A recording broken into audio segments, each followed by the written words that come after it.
Are you thinking of homeschooling this year? Maybe you're confused about how to start that first week. Stick around. I'm going to share reflections with you from our first week of school this year.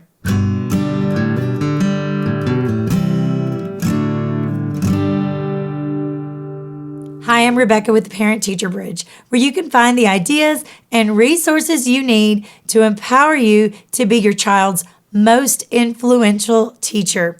Today, I'm going to talk with you about our first week of school and share with you everything, the good and the bad and everything in between.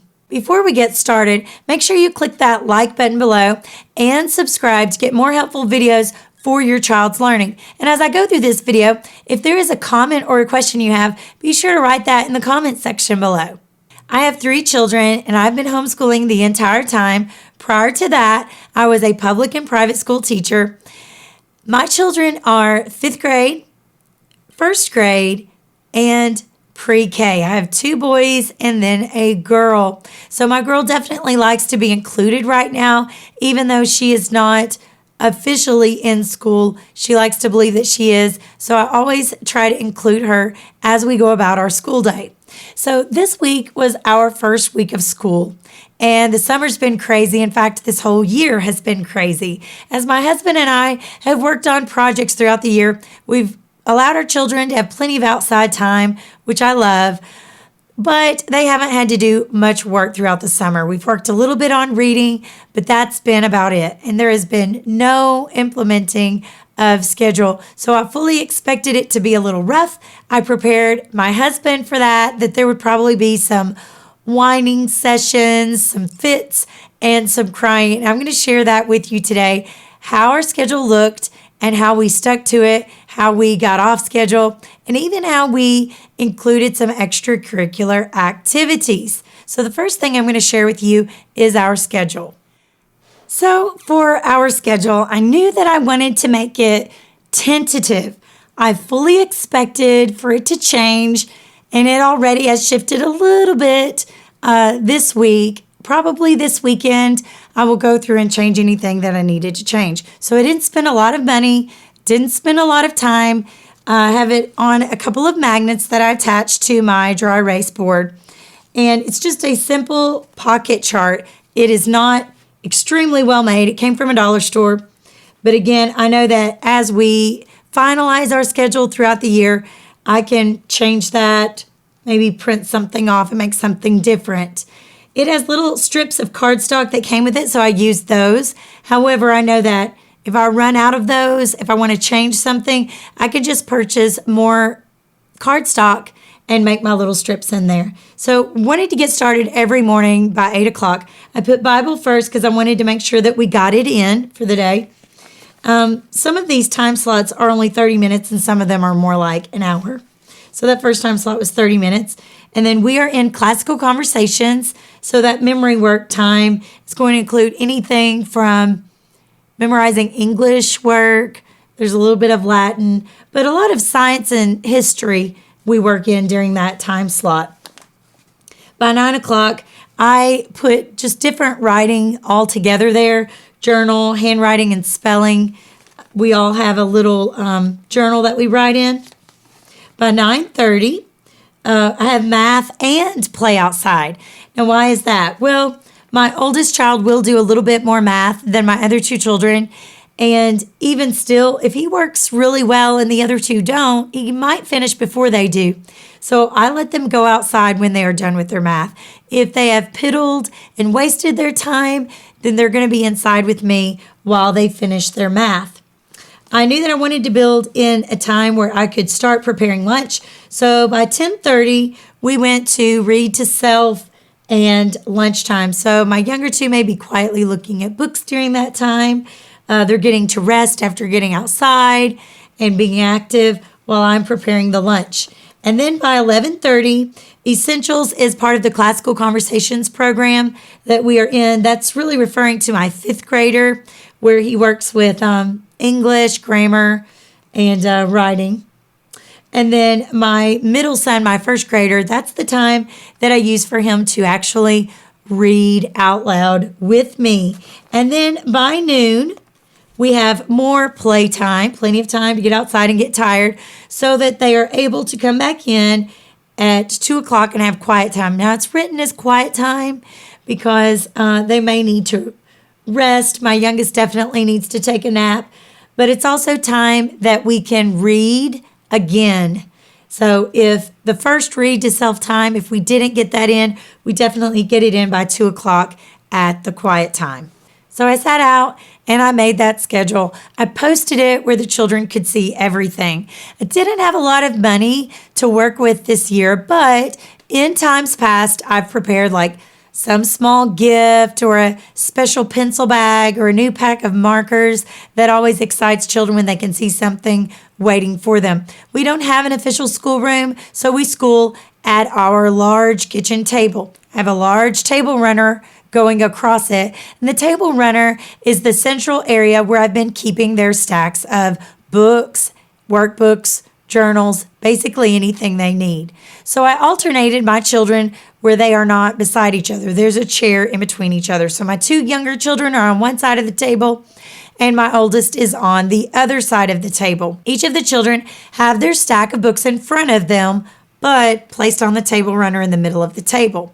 I did purchase each of my children a really cool folder that folds out with 3 pockets. They thought that was pretty interesting.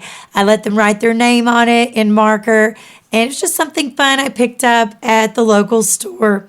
Inside of the folder, I included a calendar, which is basically a printed off calendar that you trace for the months August through December. So when we start our day and we have that Bible time, we also talk about just very small amount of time as far as what day of the week is it and what the date is and how to write it. When I only had one child and he was in kindergarten and first grade, I actually did have the fold out science fair cardboard, the trifold board, but I just don't have a lot of room for that. And when you start adding more children in that, it's kind of wasting time for my older children.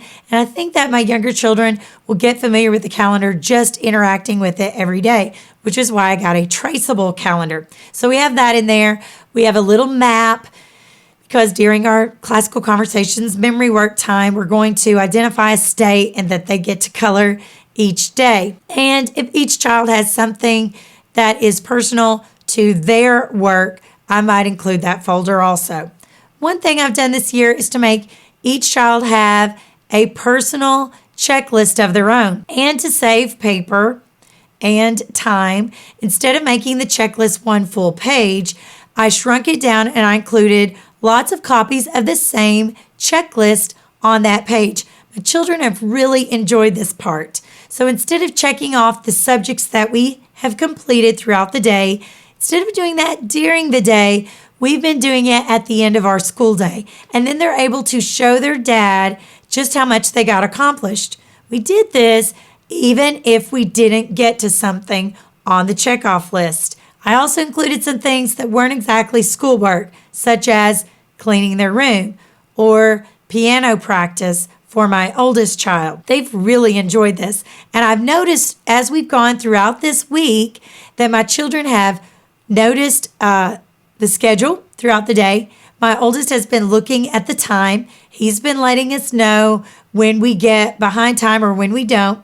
And let me just add in here that he does have ADHD and he does struggle with time management. So I'm loving that he's paying attention to the schedule and trying to hold us accountable. They've also seen throughout the week that I've had to modify the schedule. Maybe I had to do some of my work, which is tutoring children.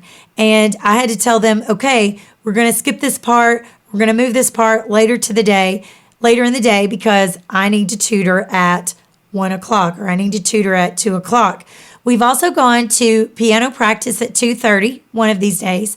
And we've also had chorus practice at 2 o'clock on another day. So that's another reason why I wanted to get the bulk of the work done earlier in the day, knowing that my younger children can have quiet time in the car if we need to go to extracurricular activities. Now, the first day of school, I had everything laid out the night before. So when my children came in that day, they were very excited to see those special folders that I had purchased for them. They were excited to see what all was inside, and they had pretty great attitude. So I did reward them for that. But a couple of hiccups throughout the day that I do want to share with you.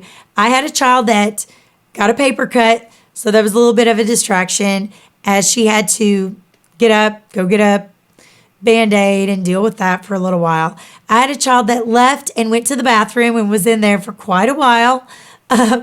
And those little hiccups are going to come throughout your day, and you do have to adjust. I just tried to keep the other two children involved with something, whether that be asking questions or whether that be going on with the current activity we were on. And maybe that means that the child who left missed out on a little bit, but I was willing to sacrifice that because I know that if I let the other two get up and go play or go take their own brain break without the third child, that we were going to get lost and it was going to be difficult to pull them back in. As you're going through your schedule, you may see that your children are getting wiggly, and you may tell them, we're going to take a 2-minute break. We're going to take a 5-minute break. But when the timer goes off, we all need to come back. And that's something that you may have to train your children how to do. It's totally possible. I've used this in full classrooms in school before, where the children just needed 2 to 5 minutes to take a brain break. If you would like to watch a video on taking brain breaks, I do have a video of that. I will include a link in the description below, and I will add a card to the screen as well. Something I did in my schedule in the middle of the morning, as long as my children were working well and they were focused, this was one small reward I could do for them. One day I went around and I had small bowls. I put a couple of Cheez-Its in there, or goldfish or raisins, just some little boost. And that also helped us get through our work before they started complaining that they were hungry or wanting lunch. And sometimes kids say they're hungry when actually they're bored. So it was a little reward that I could do for them. And it also kept them quiet while they were working on their work. And guess what? When you homeschool, you can do that. Since my children have had so much outside playtime this summer, it was a little bit difficult this first week for them to get used to the idea of coming in by a certain time. So whenever I had one child do a better job at that than the other two children, I rewarded that child because they came in right away when I told them. So our first day, that play outside time, the first play outside time, did get a little bit shortened because we were behind schedule. We had gone outside. We fixed our hair that day. We took first day of school pictures, and it did get us a little bit behind, but we just adjusted a little bit with our playtime as we went along. So don't be surprised if it takes a little bit for your child to get used to when you give them a break and you say it's time for the break to be over, that they have to come back. Just keep the momentum going. Reward them when they do the right thing. Our first day of school was also the same day that my oldest child had to go to choir practice at 2 o'clock. And that was a whole hour of him singing. So I knew by that time in the day, he was going to be tired when he came back home. So we tried to get our reading time for him in during that quiet time, which of course had to be moved up a little bit that day. And he was very lazy. He was very resistant to it.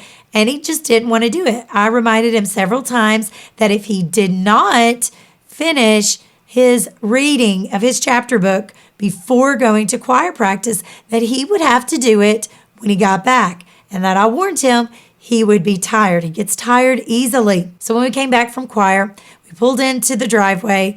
I reminded him again, you have got to read. We've got to give quiet time for our younger children since we've been at choir this whole time and they had played in the nursery during that time. He resisted, and eventually he said, I'm too tired, I need to take a nap. And it wasn't just an excuse. I could tell by his grumpiness factor, he actually did need to take a nap. I know my child, and I knew that he would feel better in the end if he just kind of took a cat nap. So he did, and when he woke up, I held true to my word. Anything of his that did not get done earlier in the day did become homework. And while I don't want that to be a routine every day, because that's part of the freedom of homeschooling. You get to assign your child homework, or you don't have to be a slave to evening homework. But I wanted him to see that if he used his time wisely during the day, he wouldn't have homework. If he did not, he would have homework in the evening. So that first day, I lucked out for us. We didn't have a normal family evening. My husband was gone working somewhere. So I used that time while the younger two played after supper. He had to use that time to finish the rest of his work that he had not done because of lack of time management. Well, that was on Monday. That was the first day of school. As we went throughout the week, I was so impressed by how much he held us to our schedule. If I was still getting ready in the morning and it was getting close to 8 o'clock, he was watching that clock and he was saying, Mom, you're going to cause us to get behind in schedule if you don't get in there by 8 o'clock. And he held me to it. Now, today, the day that I'm recording this, is a Friday. And normally Fridays will be our co-op day and we won't be at the house. So I did tell my children that we were going to have a lighter school day today. And if you think about the public schools, they do this sometimes as well. Sometimes in their schedule, they take a day off. Sometimes in their schedule, they have a modified schedule or a half day. You can do this in your homeschool schedule as well whenever you need to. So I just told them today, you have to read and you have to do some math and clean your room. And that was it. You pick your most important things and make sure you include them in your half day. The checkoff sheets definitely have helped. If you would like to see what those look like, I'll include that as well in a PDF. You will follow the link below in the description and go to theparentteacherbridge.com/schedules.